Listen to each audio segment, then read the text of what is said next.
Hi friends, ನನ್ನ ಹೆಸರು ಸ್ವಾತಿ ಅಂತ. Welcome back to my channel food fun with Swati. ಇವತ್ತು ನಿಮ್ಮ ಮುಂದೆ ತೊಗೊಂಬರ್ತಾ ಇದ್ದ ಅಡುಗೆ ತೊಂಡಕಾಯಿ ಪಲ್ಯ. ನಾನು ಇದನ್ನು ಕಡಲೆ ಹಿಟ್ಟು ಹಾಕಿ ಮಾಡ್ತಾಯಿದ್ದೀನಿ. ಇದಕ್ಕೂ ಬೇಕಾಗಿರೋ ಇಂಗ್ರೀಡಿಯೆಂಟ್ಸ್: ತೊಂಡಕಾಯ ಅರ್ಧ kg, ಈರುಳ್ಳಿ, ಕಡಲೆ ಬೀಜ, ಕಡಲೆ ಹಿಟ್ಟು, ಕರಿಬೇವು ಸೊಪ್ಪು, ಉಪ್ಪು, ಖಾರ, ಅರಿಶಿನ ಪುಡಿ, ಜೀರಿಗೆ, ಸಾಸಿವೆ, ಕಡಲೆಬೇಳೆ ನಾನು ಮಿಕ್ಸ್ ಮಾಡ್ಕೊಂಡಿಟ್ಟಿದ್ದೀನಿ. ಇದನ್ನು ನಾನು ಹಾಕ್ತಾಯಿದ್ದೀನಿ. ಎಣ್ಣೆ. ಇವಾಗ ಸ್ಟವ್ ಮೇಲೆ ಬಾಣಲೆ ಇಟ್ಕೋಬೇಕು. ಅದರಲ್ಲಿ 3 to 4 ಸ್ಪೂನ್ಸ್ ಎಣ್ಣೆ ಹಾಕ್ಕೋಬೇಕು. ಎಣ್ಣೆ ಬಿಸಿ ಆದಮೇಲೆ ಜೀರಿಗೆ, ಸಾಸಿವೆ, ಕಡಲೆಬೇಳೆ ಹಾಕ್ಕೋಬೇಕು.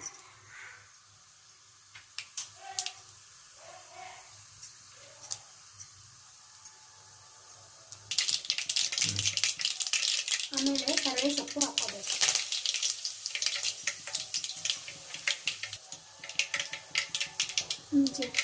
ಕಡಲೆ ಬೀಜ ಹಾಕ್ಕೋಬೇಕು.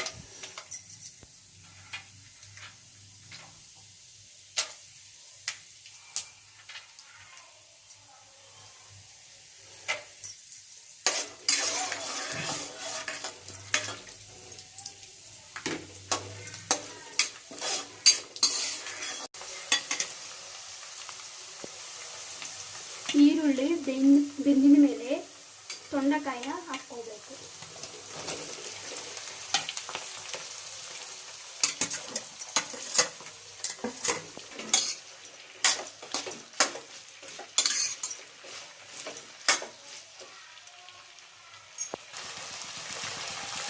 ಇದ್ರ ಮೇಲೆ ಮುಚ್ಚಳ ಹಾಕ್ಕೋಬೇಕು.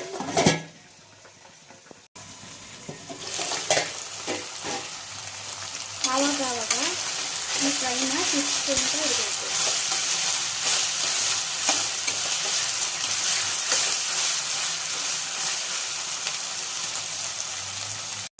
ಇದಕ್ಕೆ ಸ್ವಲ್ಪ ಅರಿಶಿನ ಪುಡಿ ಹಾಕ್ಕೋಬೇಕು. 1 ಸ್ಪೂನ್ ಉಪ್ಪು ಹಾಕ್ಕೋಬೇಕು. ಹಾಕಿದ್ಮೇಲೆ ತಿರ್ಸ್ಕೊಂಡ್ರೆ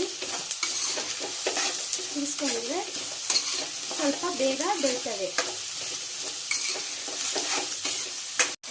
ಇದನ್ನ ಆವಾಗವಾಗ ತಿರುಗಿಸ್ತಾ ಇದ್ರೆ ಪೀಸಸ್ ಕರೆಕ್ಟಾಗಿ ಬೇಯ್ತವೆ. ಈ ಥರ ಎಲ್ಲ ಬೆಂದಿನ ಮೇಲೆ ಖಾರ ಹಾಕ್ಕೋಬೇಕು.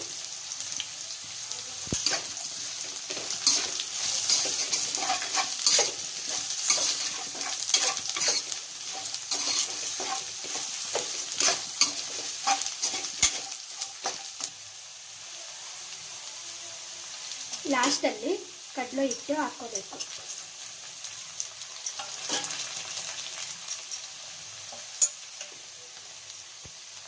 ಇದನ್ನು ನಾವು ಎಷ್ಟು ಬೇಕೋ ಅಷ್ಟು ಹಾಕ್ಕೋಬೇಕು. ಆಮೇಲೆ ಸ್ವಲ್ಪ ಹೊತ್ತು ಬೇಯಕ್ಕೆ ಬಿಡಬೇಕು.